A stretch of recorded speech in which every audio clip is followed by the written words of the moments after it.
Hello student, last video में मैंने आपको बताया था कि प्रबंध के साथ कला और विज्ञान का क्या संबंध है, या फिर हम ये कह सकते हैं कि प्रबंध विज्ञान है या कला, इसके बारे में हम लोगों ने जाना था। आज मैं इससे आगे जाना चाहती हूँ और आपको ये बताना चाहती हूँ कि क्या प्रबंध को प्रोफेशन से भी जोड़ा जा सकता है या प्रबंध को पेशा से भी जोड़ा जा सकता है। तो पेशा के साथ इसका क्या कोरिलेशन है या पेशा के साथ इसका क्या संबंध है, इसको जानने से पहले हम पेशा के बारे में जानेंगे कि पेशा होता क्या है।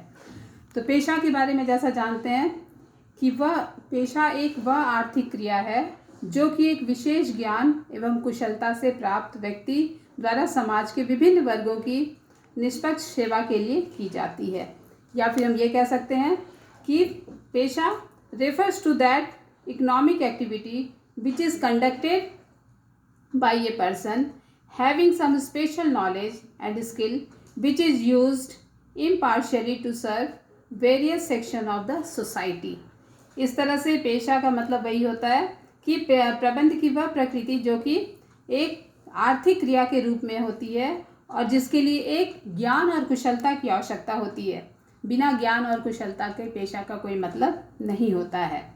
और पेशा की कुछ अपनी एक विशेषता होती है जिसके आधार पर भी हम कह सकते हैं कि पेशा के लिए एक वेल डिफाइंड बॉडी नॉलेज होना चाहिए। भली भांति कह सकते हैं कि परिभाषित ज्ञान का समूह होता है। पेशा एक भली भांति ज्ञान का समूह होता है, या फिर हम ये कह सकते हैं कि पेशा के लिए एक विशिष्ट ज्ञान का होना आवश्यक होता है और वह ज्ञान व्यवहारिकता में लाने के लिए या व्यवहारिक में उसे कैसे रूप में लाया जाए, ये होना ज़रूरी है। तो पेशा के लिए एक वेल डिफाइंड नॉलेज होना चाहिए, तभी वो प्रोफेशन कहा जा सकता है। दूसरा कहता है उसके बारे में, दूसरी विशेषता उसकी होती है रिस्ट्रिक्टेड एंट्री, अवरोधित प्रवेश। पेशे के लिए क्या होता है, पेशे के लिए एक शैक्षणिक उपाधि होने के कई शर्तें होती हैं। जैसे मान लीजिए एक रिस्ट्रिक्टेड एंट्री का मतलब क्या होता है कि जैसे मान लीजिए लॉ तो बहुत लोग जानते हैं, लेकिन लॉ के लिए क्या होता है कि कानून के लिए एक विशेष पढ़ाई की ज़रूरत होती है।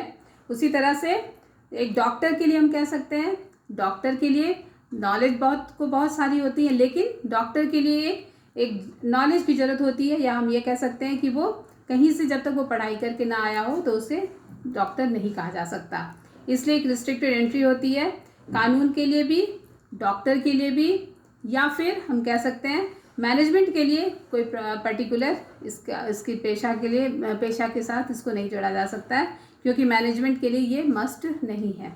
इस तरह से प्रोफेशनल एसोसिएशन जिसमें हम कह सकते हैं कि टू रेगुलेट एंट्री, प्रवेश को नियंत्रित करता है।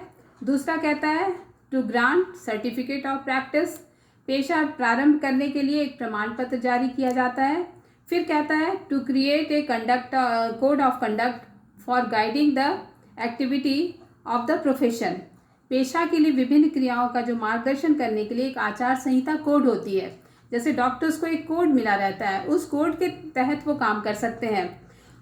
वकीलों को एक बार काउंसिल से, या कह सकते हैं हम उन्हें एक बार काउंसिल से उन्हें एक कोड ऑफ कंडक्ट मिलता है जिसके तहत वो काम कर सकते हैं। उसी तरह से एक चार्टर्ड अकाउंटेंट जो होता है, चार्टर्ड अकाउंटेंट को भी इंस्टीट्यूट ऑफ चार्टर्ड अकाउंटेंसी की तरफ से उन्हें सर्टिफिकेट मिला रहता है, उसके तहत वो काम कर सकते हैं। एक डॉक्टर्स के लिए भी ऑल इंडिया AIMA कह सकते हैं, जिसके लिए उनको वहाँ से एक रजिस्ट्रेशन की ज़रूरत होती है जिसके तहत वो काम कर सकते हैं। इस तरह से कोड ऑफ कंडक्ट के तहत ही वो काम कर सकते हैं। जैसे हम लोग शुरू में भी बात किए कि एक प्रोफेशनल होने के लिए एक नॉलेज के साथ साथ स्किल का भी डेवलपमेंट होना चाहिए, तभी वो उस पर काम कर सकते हैं। फिर हमारा नेक्स्ट पॉइंट जो आता है वो होता है इथिकल कोड ऑफ कंडक्ट, जिसको कह सकते हैं नैतिक आचार संहिता। एक पेशे के लिए सदस्य जो निर्धारित होते हैं उन्हें आचार संहिता का पालन करने के लिए वो बाध्य होते हैं, या कह सकते हैं उसके बाहर वो नहीं कर सकते हैं। उसी तरह से जैसे पेशेवर, अभी हम कह रहे थे पेशेवर के लिए, जैसे कानून के लिए, चिकित्सा के लिए, लेखा शास्त्र के लिए एक आचार संहिता निश्चित कर दी गई है जिसके तहत ही वो काम कर सकते हैं, उसके बाहर वो काम नहीं कर सकते। नेक्स्ट है सेवा उद्देश्य या सर्विस मोटिव। तो एक पेशे का मुख्य उद्देश्य होता है समाज सेवा करना। जैसे मान लीजिए उदाहरण के लिए एक डॉक्टर अपनी आजीविका चलाने के लिए पेशे में भी प्रवेश कर सकता है और यह भी सुनिश्चित करता है कि वह रोगियों को अधिक से अधिक सेवा प्रदान करे। उसी तरह से एक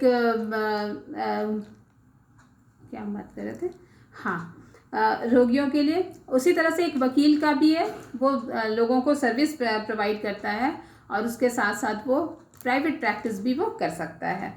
तो लेकिन मेन मोटिव उनका क्या होता है, सर्विस मोटिव, जिससे अधिक से अधिक लोगों को सेवा की भावना वो दे सकें। इस दृष्टिकोण से प्रबंध को पेशे के रूप में निसंकोच शामिल किया जा सकता है। Thank you.